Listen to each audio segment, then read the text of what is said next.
So hey guys, it was our last day in Singapore. अब as Indians we all know कि हमारा last day हमेशा shopping के लिए ही रिजर्व रहता है। अब चाहे वो विंडो शॉपिंग हो या नॉर्मल शॉपिंग। अब एज मिडिल क्लास फैमिली तो हमें पता ही हम ज़्यादा शॉपिंग नहीं कर सकते, बट ये शॉपिंग प्लेसेस को एक्सप्लोर करने में जितना मज़ा हमें आता है वो किसी को नहीं आता। तो let's explore shopping places in Singapore. So सबसे पहला मॉल जहाँ पर हम गए वो था हमारा far east plaza fashion mall. So basically जो फार ईस्ट प्लाजा है, it has been a centre for youth culture in Singapore with more than 600 shops. और यहाँ पर आपको काफ़ी इनएक्सपेंसिव क्लोथिंग आउटलेट देखने को मिलेंगे। आपको काफ़ी सारे खाने के लिए भी शॉप्स देखने को मिलेंगी, हालांकि यहाँ पे फूड कोर्ट नहीं है। उसके अलावा जो मैंने सबसे ज़्यादा नोटिस किया वो थे tattoo parlours, nail artist, barber shops. बहुत सारे देखे मैंने इस मॉल में। और मैं अगर कहूँ तो ये जो मुझे मॉल लगा वो स्पेशली यंग क्राउड के लिए था। यहाँ पे आपको यंग क्राउड के लिए सब कुछ मिलेगा। यहाँ पे डिस्काउंटेड रेट पे आपको प्रोडक्ट्स भी मिलेंगे, क्लोथ्स भी मिलेंगे और खाने के आइटम्स भी मिलेंगे। और एक और बात मैंने जो नोटिस की, यहाँ पर जो है काफ़ी सारी ब्यूटी शॉप्स भी थी जिसमें आपको मैनिक्योर्स, फेशियल, मसाजेस जो हैं ऑफ़र कर रहे थे ये लोग। ये 6 लेवल मॉल है। अगर आप लेवल 1 पे जाएंगे तो बहुत ओरिजिनल एक्सेसरीज़ और कूल क्लोथ्स डिस्प्ले पे लगे रहते हैं, जो मुझे बहुत अच्छा लगा। और इस मॉल में मुझे सबसे अच्छा जो लगा, आपको यहाँ पे काफ़ी ज़्यादा क्रिएटिव क्लोथ्स देखने को मिलेंगे, यूनिक शूज़ देखने को मिलेंगे, एंटिक पीसेस देखने को मिलेंगे। मतलब सीरियसली आप जाकर एक बार ज़रूर विज़िट कर सकते हैं। अब हम चलते हैं अपने नेक्स्ट मॉल की तरफ। बाहर निकलते ही I got to see this shop. Thankfully India में ऐसा कोई कल्चर नहीं है, बट यस अंदर जो है अनफॉर्चुनेटली फ़ोन्स और कैमराज अलाउड नहीं थे। अगर अलाउ होते तो सीरियसली आपको मैं दिखाती कि यहाँ पे बहुत सारी ऐसी चीज़ें थी जो आप इमेजिन भी नहीं कर सकते। अभी हम चल पड़े थे अगले मॉल की तरफ। लेट्स सी कौन सा मॉल है वो।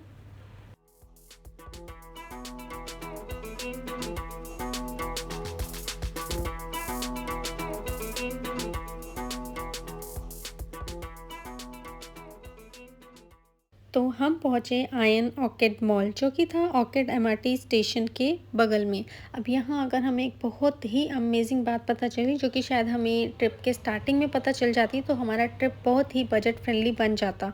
ये टिप आपको भी मैं दूंगी, लेकिन वीडियो के एंड में। तो अभी हम चलते हैं आयन ऑर्किड मॉल।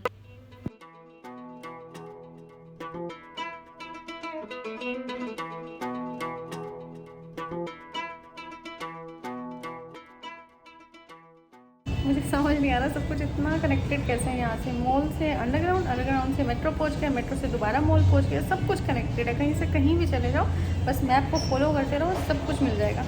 बेसिकली जो आयन ऑर्किड मॉल है वो अपनी लोकेशन की वजह से बहुत ज़्यादा क्राउडेड रहता है हमेशा, बिकॉज ये ऑर्किड रोड के बिगिनिंग में है और डायरेक्ट जो है एमआरटी स्टेशन के ऊपर है। इस वजह से यहाँ पे आपको काफ़ी ज़्यादा क्राउड देखने को मिलेगा। अगर आप यूनिक लग्जरी फैशन आइटम्स के फ़ैन हैं तो seriously this 8 story shopping mall is for you. इतना बड़ा मॉल है ये, यहाँ पर आपको सब कुछ मिलने वाला है। बट यस, अभी हम जो पहले मॉल में गए थे वो थोड़ा बजट फ्रेंडली मॉल था। ये ऑफ कोर्स थोड़ा सा एक्सपेंसिव मॉल है, थोड़ा सा लग्जरियस मॉल है। तो अगर आप चाहते हैं कि आप मिडिल क्लास से थोड़ा अपर लेवल पे जाना चाहते हैं तो आप इस मॉल में जा सकते हैं। आपको यहाँ पे वर्ल्ड्स बेस्ट लव ब्रांड्स मिलेंगे और यहाँ पे आपको हाई एंड प्रोडक्ट्स मिलेंगे। ऐसा नहीं कि यहाँ पे सिर्फ हाई एंड प्रोडक्ट्स मिलेंगे, आपको लेस एक्सपेंसिव प्रोडक्ट्स भी मिलेंगे। यहाँ पे लेस एक्सपेंसिव स्टोर्स हैं जैसे कि यूनिक्लो, डाइसो, गार्डियन फार्मेसीज, बहुत कुछ है, आप वहाँ पे भी जा सकते हैं। सब टू यू, आप किस मॉल में जाना चाहते हैं। आपको बजट फ्रेंडली मॉल में जाना है या फिर हाई फाई मॉल में जाना है जहाँ पे आपको क्लासी लोग भी देखने को मिलेंगे, बहुत ज़्यादा क्राउड देखने को मिलेगा। जो अपर फ्लोर्स हैं वहाँ पर आपको ब्रांडेड सिग्नेचर शॉप्स देखने को मिलेंगी। जो बेसमेंट है वहाँ पर आपको normal shops, food outlets, restaurants देखने को मिलेंगे। जो सबसे बेस्ट पार्ट मुझे लगा, सीरियसली आप लोगों को सुन के बहुत ज़्यादा हंसी आने वाली है, वो थे इस मॉल के टॉयलेट्स। सीरियसली यहाँ के टॉयलेट्स भी जो हैं इस मॉल के लग्जरियस नेचर को रिफ्लेक्ट करते हैं। इतने ज़्यादा सुंदर थे, मतलब लग ही नहीं रहा था कि हम लोग वॉशरूम के अंदर हैं। बहुत ज़्यादा लग्जरियस लग रहे थे। उसके अलावा I don't like food outlets in this mall, because मैं वेजिटेरियन हूँ और यहाँ पे जिस तरह से नॉन वेजिटेरियन फूड लगे हुए थे, जो प्रेजेंटेशन कर रखी थी उनकी उनके हिसाब से बहुत अच्छी थी, बट मुझे देखकर अच्छा नहीं लग रहा था, थोड़ी सी स्मेल भी आ रही थी। तो अभी आप पे डिपेंड करता है आप यहाँ पे जाना चाहते हैं या नहीं। अभी हम फ़िलहाल के लिए चलते हैं one of the cheapest place in Singapore. तो लेट्स सी कहाँ जा रहे हैं हम।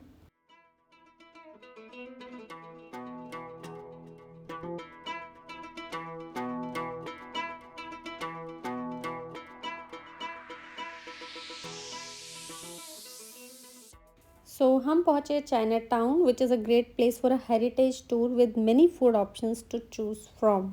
एंड येस, अगर आप चाइनीज़ कल्चर और हिस्ट्री के बारे में जानना चाहते हैं then this place is for you.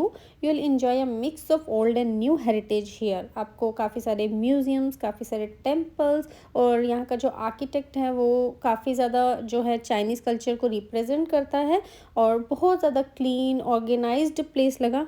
मतलब लिटिल इंडिया की तरह नहीं था ऑफ कोर्स, बिकॉज वहाँ पे जो क्योस था वो बिल्कुल भी मुझे यहाँ पे देखने को नहीं मिला। But one thing for sure, अगर आप स्टे करना चाहते हैं then this place is not for you, because ये बिल्कुल भी किसी भी तरीके से चीप नहीं था।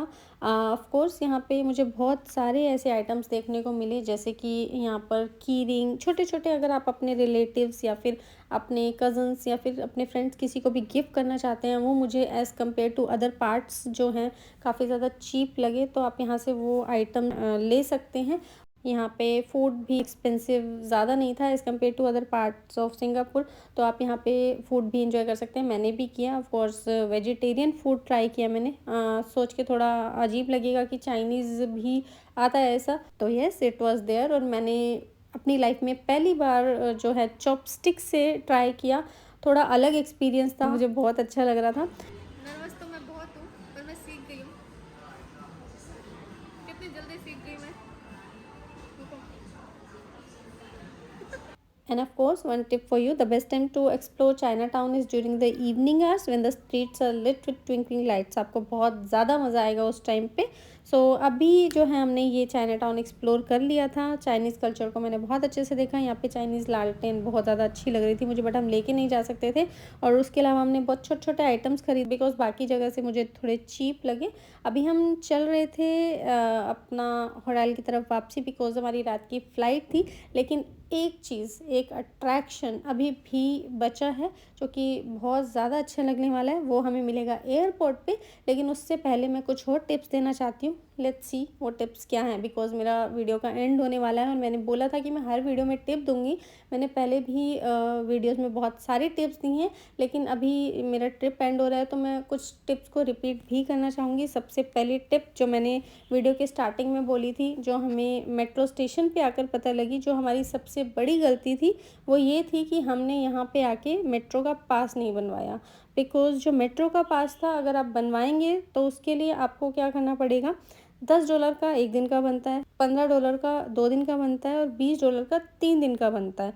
तो मतलब आप सीरियसली $20 में पूरी कंट्री आराम से घूम सकते हैं, बिकॉज़ ये इतनी छोटी कंट्री है और यहाँ की जो मेट्रो है वो हर जगह जाती है और बहुत ज़्यादा टाइम भी नहीं लगता। और हमने वो नहीं बनवाया था, जिसकी वजह से जो है हम लोगों को वन टाइम का कभी $30, कभी $20, कभी $40 देना पड़ता था। तो इस वजह से हमारा ट्रिप बहुत ज़्यादा एक्सपेंसिव बन गया था। तो ये टिप बहुत ज़्यादा मेन है, इसको दिमाग में ज़रूर रखना। और मेट्रो बहुत ज़्यादा मुश्किल काम नहीं है, बिकॉज मैप लगे रहते हैं, आपको जस्ट गूगल पे देखना है कि आपको कहाँ जाना है, उसके बाद आप मेट्रो से ट्रैवल कर सकते हैं। और मेरी सेकंड टिप ये है कि अगर आप बजट फ्रेंडली ट्रिप चाहते हैं तो आप फिर बहुत ज़्यादा एक्सपेंसिव होटल बुक ना करके पोर्ट्स बुक करें, जो ऑनलाइन इजीली अवेलेबल हैं, आपको बहुत ज़्यादा चीप रेट में मिल जाएंगे। लिटिल इंडिया में भी मिलते हैं और डिस्काउंटेड रेट पे मिलेंगे। तो आप एक बार चेक करना और मुझे बताना कि आपको मिले या नहीं मिले।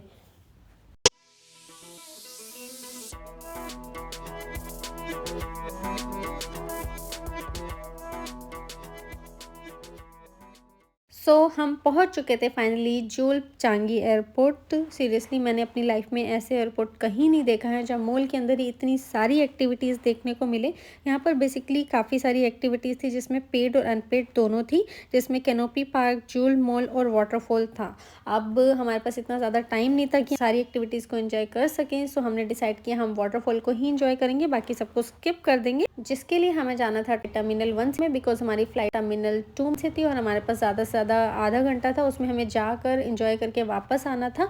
और बिल्कुल भी चिंता वाली बात नहीं थी, बिकॉज़ हर थोड़ी-थोड़ी देर में यहाँ से शटल सर्विसेज़ फ्री चलती हैं और उसके अलावा आप स्काई ट्रेन से भी जा सकते हैं। तो हम लोगों ने स्काई ट्रेन प्रेफ़र की, हम लोग स्काई ट्रेन से पहुँचे। वहाँ पे हमने वाटरफॉल को एंजॉय किया। आप कोशिश करना कि आपकी फ़्लाइट यहाँ से रात की हो, बिकॉज़ यहाँ पे जो है लाइट और साउंड शोज़ चलते हैं जो कि 7:30 टू 12:30 तक एवरी आवर होते हैं, तो आप वो भी एंजॉय कर सकते हैं। अभी और अगर मैं वाटरफॉल की बात करूँ तो वाटरफॉल जो है is a world's largest indoor waterfall. इतना अमेजिंग एक्सपीरियंस मुझे कभी ज़िंदगी में नहीं हुआ, बहुत सुंदर वाटरफॉल था। और उसके अलावा यहाँ बच्चों के लिए इतना कुछ देखने को मिलेगा कि बच्चे तो क्या, बड़े भी देखकर खुश हो जाएं। अभी हमें बहुत ज़्यादा लेट हो रहा था, तो हमने वाटरफॉल को एंजॉय किया और हम वहाँ से निकल पड़े।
अभी मेरा ट्रिप एंड हो रहा है, तो मैं थोड़ा-सा सिंगापुर के बारे में बात कर लेती हूँ। मुझे सिंगापुर के बारे में क्या बहुत अच्छा लगा, सबसे अच्छी बात मुझे यहाँ के हार्ड वर्किंग पीपल लगे।